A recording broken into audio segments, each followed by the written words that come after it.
Hi guys, this is Klazart bringing you another English audio commentary, and this time I'm commentating on a 2v2 matchup between KTF and MBC Game. Normally I don't like doing 2v2 matchups because usually they're boring and repetitive and just the same thing over and over again with very little variation in strategy, but this matchup has Reach and Light playing in it, and it's KTF versus MBC, so that's, I guess, enough reason to commentate on it, especially considering the fact that it's got two people in this game with the names of Zerg.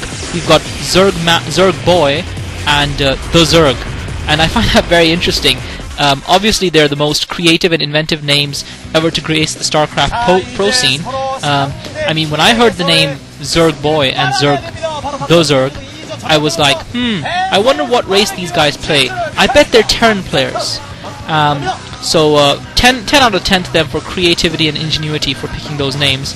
I think what I'm going to do, just to annoy people, is make a StarCraft account called I Love Terran or Terran Man, and then only play Protoss. Just to confuse people like me, who, when they see names like Zergboy and Zergman, think the player is a Zerg player. The other reason why I picked this matchup is just because of the semantical complications of pronouncing Zergboy and the Zerg. I'm bound to get them mixed up at least 5,625 times in this commentary, which is probably going to provide a lot of hilarity for the listeners. So you guys can have fun at my expense, and you don't even need to pay me, which is great. I also want to say thank you very much to sc2.org and to I Love Cats for sc2.org. Any of you guys who are checking out this video who haven't checked out that site yet, you should check it out. It's where I download my VODs to commentate on, and it's a great site. And you can even watch StarCraft live on it. If you don't know about it, you should find out about it. It's a great site. Might as well get on with the actual commentary. KTF have started at the top of the map.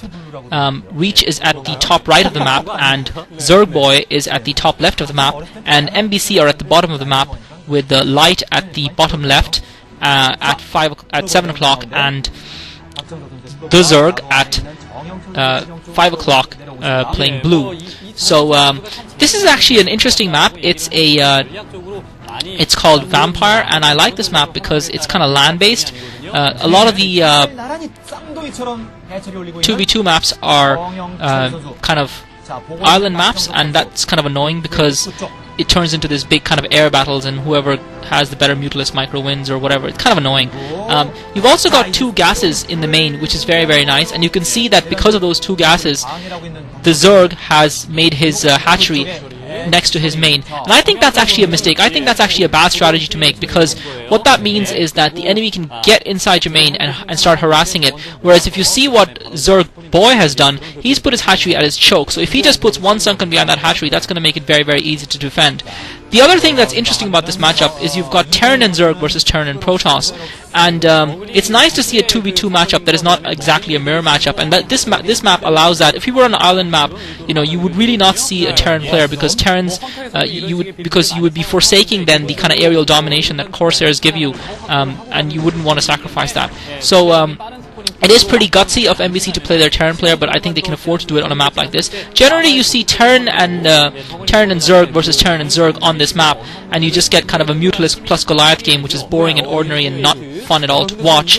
But at least on this match, because we've got the Protoss, it'll mean for a variation strategy. And Reach actually has gone for 2 gateways to start with. He hasn't teched up, so he's gone for 2 gateways, and that's going to be very interesting because of the fact that even though Terran is great for walling up behind their choke and getting their units out, he's not going to be able to support his teammate very much should the KTF team decide to go for the blue Zerg player, and it'll take a while before Light can get his Medic and Marines or his tank or Vultures up, and KTF with those 2 gateways is going to be pumping Zealots. So if I was KTF, I would be taking advantage of this opportunity and attacking the Zerg player, especially since he hasn't defended his choke. He's left his choke undefended, so that makes him quite vulnerable to attack, in my opinion.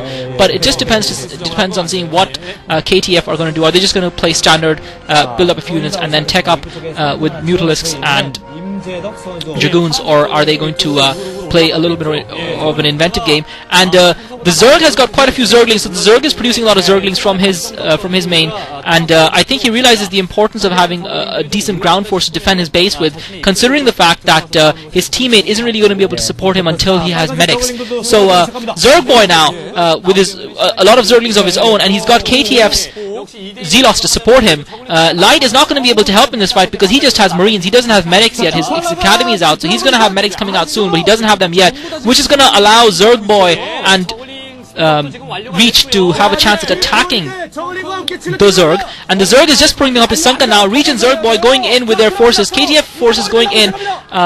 Light Marines are just now moving out of his base. They're nowhere near, so if they attack now, they might be able to do significant damage to Zergboy. The Zerg has put up a single Sunken in his base. That's not going to be enough to defend, especially with those Zealots. And Reach actually setting up a wall with those Zealots, so he's trying to wall the Zerg in. He's trying to wall the Zerg in, and him and Zergboy can, with his reinforcements, probably attack Light. So that's a very clever strategy. Zergboy does have a lot of Zerglings, but that wall of Zealots is going to be tough to break with just those Zerglings. And Zergboy now very inventively using the Zerg using the drone drill to get around those Zealots and breaking that wall by doing that. And Reach is going to find those Zealots sacrificed. He's going to find those Zealots surrounded. He's killed off a couple of the drones that attacked him. He focused the drones, but those Zealots have gotten taken out. So this could spell trouble for KTF here because the Zerglings are out, and KTF don't have as much troops. Obviously, MBC going for kind of an early mid push because they've got medics and Marines, and they've got a lot of Zerglings from Zergboy. Meanwhile, Zergboy has teched up to Lair, and he's got a spire building, but the Zerg is concentrated on Zerglings, and looks like they're going to attack Reach's base here. They're going to take this opportunity to focus Reach. Reach does have a few cannons and a few Zealots to defend, so it's going to be imperative. The deciding factor looks like whether or not Reach is going to be able to hold this attack. I do wonder why they're choosing to attack Reach's base, because he has a few cannons there, whereas Zergboy only has a single Sunken defending his base with that hatchery. So here we go. MBC are attacking Reach's base. Reach just trying to defend with those Zealots. The cannons are warping in. He's forced to bring in probes so this is going to hurt his economy. He's forced to bring out probes to help him defend. It looks like for now he's holding, but I don't think he's going to be able to hold this attack. He's forced to bring out more probes. Zergboy comes in to help from behind. He manages to kill up, and Reach actually manages to hold off that attack. Oh my god, sorry, that was just insane action happening so fast that I just couldn't even talk about everything that was going on. And I was wrong. It wasn't one Sunken, there were 5 Sunkens in